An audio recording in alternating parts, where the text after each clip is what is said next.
ኬሊ ትበሃል ጓል ድሕሪ ሞት ኣዲኣ ምስ ምንኣስ ሓዋን ሰብኣይ ኣዲኣን ኣብ ናይ ኣዲኣ ገዛ ትነብር ነበረት። ሰብኣይ ኣዲኣ እታ ሰበይቲ ቅድሚ ሞታ ንኬሊን ሓዋን ዘለዋ ንብረት ኩሉ ሸይጣ ኣክስዮን ገዚኣትሎም ብምንባራ ኬሊን ሓዋን እንተሞይቶም ጥራሕ እቲ ኣክስዮን ባዕሉ ከም ዝውንኖ ሰብኣይ ኣዲኣ ይርዳእ። ሰላም ዝኸበርኩም ተኸታተልቲ ሎም መዓንቲ ድማ ሓንቲ ፊልሚ ሒዝናልኩም መፂና ኣለና። ሓድሽቲ ዝኹንኩም ሰብስክራይብ ነባራት ዝኹንኩም ድማ ቪድዮና ላይክ ብምግባር ጀምርዎ። ኬሊ በቢ መዓልቲ ለይቲ ማይ ናይ ምስታይ ልምዲ ነይሩዋ። ካብ ዕለታት ሓደ መዓልቲ ሰብኣይ ኣዲኣ ጆን መሓዝኡ ንምሕታት ኣብ ዝኸደሉ ሰዓት መሓዝኡ ብዛዕባ ዘዕበዮ ነብሪ ይሰምዕ። ሽዑ ድማ ንኬሊን ንሓዋን ብነብሪ ናይ ምብላዕ ሓሳብ ይመፀሉ። ዝገበረ ገይሩ ንመሓዝኡ ምስ ኣመኖ ለይቲ እቲ ነብሪ እንኬሊ ናብ ዝርከብሉ ገዛ ንክኣቱ ይገብር። ናይ ምምላጥ ዕድል ንከይረኽቡ ድማ እቲ በሪ ይዕሽጎ። ባይ ሰይጣን ኮመይ ገብሪ። ኬሊ ከም ልማዳ ማይ ንክትሰቲ ለይቲ እንትትለዓል ጋሻ ዝኾነ ድምፂ ይስምዓ። ድምፂ ናብ ዘውፀሉ ቦታ እንትግስግስ ኣቦይ ነብሪ ኣብኡ ተኸሚሮም ትርኢ። ኬሊ ድንጋፅ ኣውሒጣ ናብ ክፍላ ትምለስ። ናብ ፖሊስ ክትድውል ስለ ዘለዋ ስልካ ኣልዒላ ትጦጦቕ። ኮይኑ ግና ዘልዕለላ ይረኸበትን። ኬሊ ኣብዚ ሰዓት ናይ ኣእምሮ ፀገም ዘለዎ ሓዋ ዘኪራ ድሕንነቱ ክትርኢ ናብ ክፍሉ ትኸድ። ሓዋ ግና ኣብ ዓራቱ ብዘይ ምንባሩ ተባዕ ፈራሕ እናኾነት ንታሕቲ ንክትወርድ ትግደድ። ኣብ ዝተፈላለዩ ቦታታት ንሓዋ ዋላ እኳ እንተኣለሸቶ ክትረኽቦ ግና ይኽኣለትን። ኣብ መንጎ ሓደ ስልኪ ረኺባ ናብ ፖሊስ እንትትድውል ሕዚ እውን ግና እቲ ስልኪ ይተሳኽዐላን። ኬሊ ብጣዕሚ ጨንቃ ደሃይ ሓዋ ንምግባር ኣብ ጥቓ ዝነበረ በሪ ትኸፍቶ። እቲ በሪ ግና ብደገ ዝተዓሸገ ነበረ። እቲ በሪ ንምስባር ዓርሳ ምስቲ ማዕጾ ኣብ ተጋጨየሉ ሰዓት እቲ ነብሪ ድምፂ ሰሚዑ ይመፃ። ኬሊ እቲ በሪ ምስባራ ገዲፋ ተምልጠሉ መንገዲ ትእልሽ። ናብቲ መሽሎ ክደይባ እውን ንግዚኡ ትሕባእ። ንክልተ ሰዓታት ዝኣክል ኣብቲ ቱቦ ምስ ፀንሐት ኬሊ ጉልበታ እናክሓዳ ይመፅእ። እቲ ነብሪ ክኸድ እንትብል ድማ ኬሊ ደዊላትሎም ዝነበሩ ፖላይስ ተመሊሶም ብምድዋሎም ናይቲ ስልኪ ድምፂ ነቲ ነብሪ የጠራጥሮ። ዋይ ክድብር ያኽን። ከም ዕድል ግና እቲ ነብሪ ነታ ስልካ ዓምጢቑ እንትውድእ ምጥርጣሩ ይሓድጎ። ኬሊ እውን እቲ በሪ ተኸፊቱላ ናብ ላዕሊ ትወፅእ። ብዝገርም ኩነታት እውን ሓዋ ኣብኡ ተቐሚጡ ትረኽቦ። ብዛዕባ እቲ ኩነታት ክትረድኦ ኣብ ትፍትነሉ ሰዓት እቲ ነብሪ ናብ ዘለዎ መፂኡ እቲ በሪ ይሰባብሮ። ብቕልጡፍ ንሓዋ ሒዛ ኣብ ሳንዱቕ ትሕባእ። እቲ ነብሪ ግና ዝተመኸረ ይመስል ብቐጥታ ናብ ዘለውሉ ይደንን። በዚ ምኽንያት ኬሊ እቲ መንደቕ ኣንኪላ ንሓዋ ተውፅእ። ንባዕላ እውን ትስዕብ።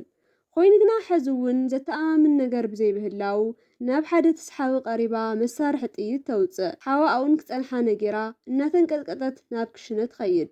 ቀፂላ ኣብ ፍርጅ ዝፀንሐ ስጋ ኣውፅያ መርዚ ነስኒሳ እቲ ነብሪ ንክበልዖ ኣብቲ ገዛ ትዘርኦ። ልክዕ ከምቲ ልማ እቲ ነብሪ ዋላ እኳ እንተመፀ ሃንደበት ግና ሓዋ ናብቲ ነብሪ ዘለዎ ቦታ ይመፅእ። ኬሊ ትድንግፅ። ንከይወፅእ ብኢዳ ምልክት ዋላ እኳ እንተረእየቶ ግነ ይኾነላን።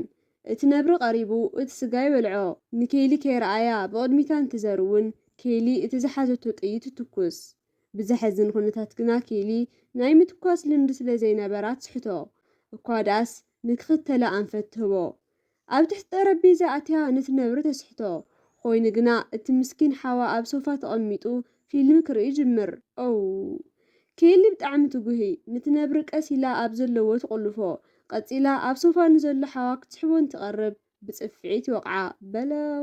ነብሪ ድምፂ ሰሚዑ ብቲ መስታወት ዘሊሉ ክሕዛ ይመላጠጥ።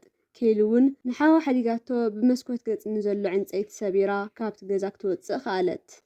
ብቕልጡፍ ናብ መኪናኣ ተኣቲ ክትኸድ እንትብል ግና ሽዑ ስለቲ ናይ ኣእምሮ ፀገም ዘለዎ ሓዋ ሓሰበት። ሓቢሮም ዘሕለፍዎ ሰናይ ግዜያት ዘኪራ ኣብ መንጎ ክልተ ሓሳብ ኮይና ድማ ተንሰቕሲቓ ትበኪ። ኣብ መወዳእታ ፍቕሪ ስዒሩ ንሓዋ ገዲፋ ንዘይምኻድ ትውስን።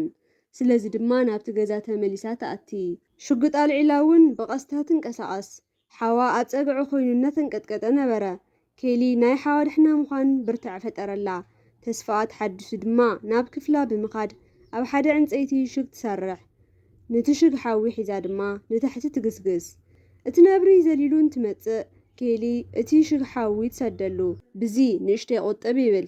ቀፂላ ሽጉጥ ኣውፅያ ትትኩሰሉ ግን ኣይተሳካዕላን። ሕዚ እውን ሰሓትቶ ብዚ ምኽንያት እቲ ነብሪ ቁጥዑ ይነድድ። ኬሊ እዝሪኣ ንሓዋን ንባዕላን ናብ ፍርጅን ክኣቱ ትገብር። ነብሪ እውን እቲ ፍርጅ ምኽፋት ምስ ኣበዮ ተስፋ ይቖርጽ። ብኸምዚ ድማ ይሓድሩ። ብጽባሒቱ ኬሊ እቲ ፍርጅ ኸፊታ ማንም ከም ዘየለ ምስ ረኣየት ጎያን ክተምልጥ ንሓዋ ተዳሉ። ዘይተጸበይዎ ግና ሰብኣይ ንኦም ጆን መሳርሒ ሒዙ እቲ መዐሸጊ ኸፊቱ ንንተኣቲ ይርዩ። ኮይኑ ግና ጆን ክልቲኦም ኣሕዋት ምንም እንተይኮኑ ብምርኣዩ ይደናገጽ።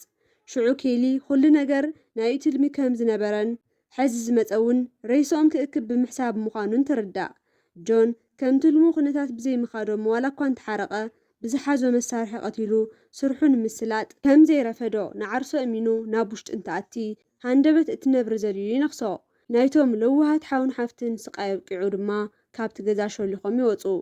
ኬሊ ድሕርዚ ምስ ሓዋ ሓድሽ ህይወት እንትምስርት እናረኣየ እቲ ፊልሚ ኣብዚ የብቅዕ። ዝኸበርኩም ተኸታተልቲ ካብ ክፉእ ሰብኣይኖን ሰበይቲ ኣቦን ይምሓርኩም እናበልኹ ናይ ሎማዓንቲ ትረኻይ ኣብዚ የቋርጽ። ኣብ ቀጻሊ ብኻሊእ ቆንጆ ፊልሚ እስካብ ንራኸብ ድማ ሰላም።